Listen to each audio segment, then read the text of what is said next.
going to represent a speech on Republic Day. First of all, I wish you all very happy Republic Day.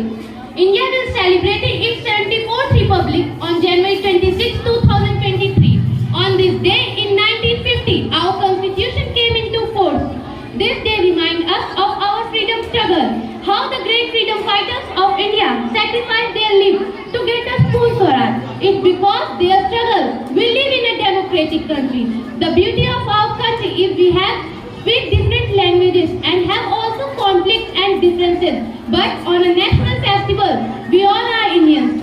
न ये सरकार मेरी है, न ये अभिमान मेरा है, न बड़ा नाम मेरा है और न ही फरमान मेरा है.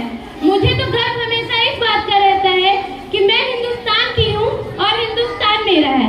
As we know that India got independence on 15 August 1947, but the nation did not have any constitution of its own.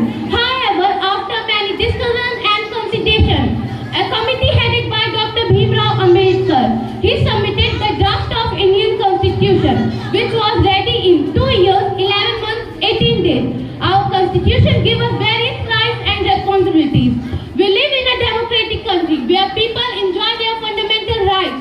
In society, we have different castes, religious culture, and many other things. But on a national festival, we all are Indians. Our Constitution was signed and accepted with 395 articles, 8 schedules, and 22 parts. And the total expenditure to draft the Indian Constitution of rupees 64 lakhs to finish it.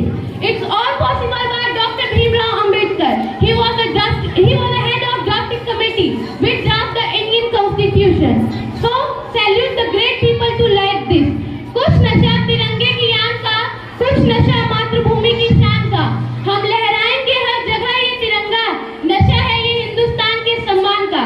Today is the day to reaffirm our commitment, unity in diversity, fraternity in equality among all the citizens of India. So today